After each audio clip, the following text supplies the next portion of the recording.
আমরা একটা কথা খুব শুনে থাকি যে ইনফেকশন হয়ে গেছে। ইনফেকশন কথাটার মানে কি আমরা জানি?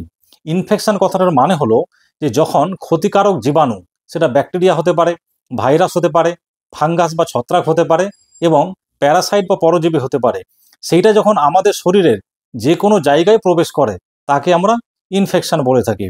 এই ইনফেকশন সবসময় অসুখ বা ডিজিজ নাও করতে পারে, কারণ আমাদের শরীরের যে ইমিউনিটি সিস্টেম বা অনাক্রমতা সিস্টেম রয়েছে সবসময় ব্যাকটেরিয়াগুলোকে মেরে ফেলার চেষ্টা করে। যদি ব্যাকটেরিয়াগুলোকে মেরে ফেলতে পারে বা যে কোনো জীবাণুকে মেরে ফেলতে পারে তাহলে সাধারণত আমাদের অসুখ হয় না, আর না হলে অসুখ হবে।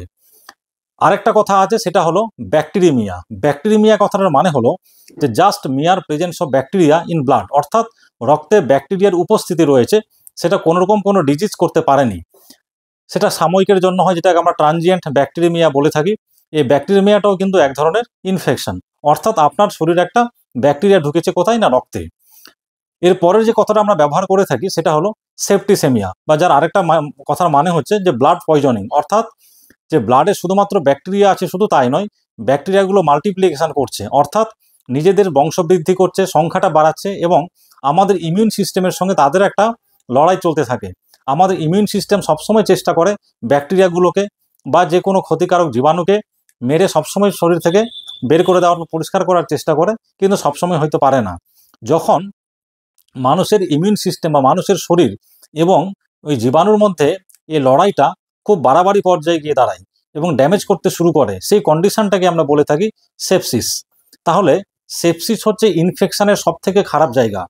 এই সেপসিস কি হয়, যখন আমাদের ইমিউন সিস্টেমের মধ্যে যেমন ম্যাক্রোফেজ আছে তাদের মধ্যে ইন্টারাকশন চলতে থাকে, কিছু ইনফ্লামেটারি মার্কার তৈরি হয়, যেমন টিএনএফ আলফা বা টিউমার নেক্রোসিস ফ্যাক্টর আলফা এবং ইন্টারলিউকিন 1, ইন্টারলিউকিন 6, এরকম নানা রকম ইনফ্লামেটারি মার্কার তৈরি করে। এই ইনফ্লামেটারি মার্কারগুলো আমাদের শরীরের বিভিন্ন অর্গানকে তখন ড্যামেজ করতে শুরু করে। একটা কন্ডিশন হয় যে যখন ইনফ্লামেটারি মার্কারগুলো আমাদের শরীরে যে ব্লাড ভেসেল বা রক্ত জালিকাগুলো রয়েছে সেগুলোকে প্রসারিত করে দেয় বা ডাইলেট করে দেয়, তখন প্রেশারটা অনেকটা কমে যায়। এবং প্রেশারটা অনেকটা কমে গেলে কি হবে, আমাদের শরীরের যে বিভিন্ন অর্গানে রক্ত পৌঁছাচ্ছে, রক্তগুলো যেতে পারবে না। রক্ত যদি যেতে না পারে তাহলে তার সাথে অক্সিজেন যেতে পারবে না, আর যে বিভিন্ন নিউট্রিয়েন্টগুলো রয়েছে সেগুলো পৌঁছাতে পারবে না। তখন কি হয়, প্রেশারটা ফল করে যাওয়ার জন্য এই যে কন্ডিশনটা তৈরি হলো সেপসিসের জন্য, সেইটাকে বলে থাকি আমরা সেপটিক শক। তাহলে সেপটিক শকে যেটা হবে, সেপসিসের কারণে ব্লাড প্রেশারটা অনেকটা কমে গেছে, আপনার বিভিন্ন টার্গেট অর্গানে রক্ত যেতে পারছে না, তখন মাল্টিপল অর্গান ড্যামেজ হতে শুরু করে।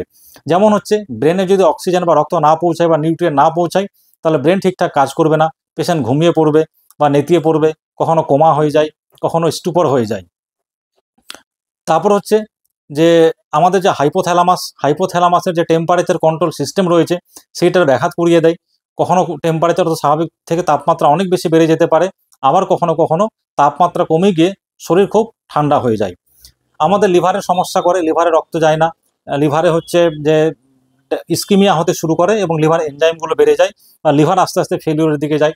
হার্ট ঠিকঠাক কাজ করতে পারে না, টিস্যুতে অক্সিজেন না যাওয়ার ফলে গ্লুকোজের বা কার্বোহাইড্রেটের অ্যানারোবিক মেটাবলিজম হয় এবং ল্যাকটিক অ্যাসিড তৈরি হয়, সেটা হচ্ছে আমাদের ব্লাডের যে পিএইচ অনেকটা কমিয়ে দেয়, সেটাকে বলি আমরা ল্যাকটিক অ্যাসিডোসিস বা মেটাবলিক অ্যাসিডোসিস। এই মেটাবলিক অ্যাসিডোসিস বা ল্যাকটিক অ্যাসিডোসিস আমাদের হার্টকে সাপ্রেস করে দেয়, হার্টের পাম্পিং অ্যাকশন চলে যায় এবং প্রেশারটা আরও বেশি করে ফল করতে শুরু করে। কিডনিতে ব্লাডের সরবরাহটা কমে যায়, তখন হচ্ছে কিডনির ফিল্ট্রেশন কমে যায়, জিএফআর ঠিকঠাক হয় না, পেচ্ছাপ কমতে শুরু করে এবং প্রেশার কমে যাওয়ার কারণেও এই কিডনির ফিল্ট্রেশনটা কমে যায় এবং কিডনি আস্তে আস্তে ফেলিওরের দিকে চলে যায়, ইউরিয়া ক্রিয়াটিনিন বাড়তে শুরু করে। তাহলে এই যে সেপসিস এবং সেপটিক শক, এই সেপটিক শক থেকে মাল্টিপল অর্গানে ড্যামেজ হচ্ছে, এটাকে বলি আমরা মাল্টিপল অর্গান ডিসফাংশন সিনড্রোম বা MODS। যদি এই পেশেন্টগুলোকে ঠিক সময় ডায়াগনোসিস না করা যায় এবং আইসিইউতে ট্রিটমেন্ট না করা যায়, তাহলে কিন্তু পেশেন্টের মৃত্যু একদম অপরিহার্য হয়ে পড়ে। সেই জন্য সেপটিক শককে আমরা খুব ভয় পাই।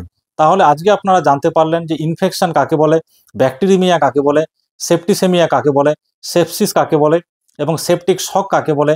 সেপটিক শক থেকে মাল্টিপল অর্গান ড্যামেজ হয়, যেটাকে বলি আমরা multiple organ dysfunction syndrome MODS, যেটাকে সময় মতো চিকিৎসা না করতে পারলে রোগের মৃত্যু অবশ্যম্ভাবী।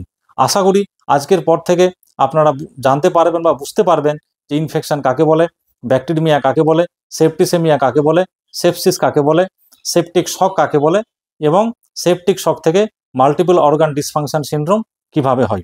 আশা করছি আপনাদের ভিডিওটা খুব কাজে লাগবে। আপনার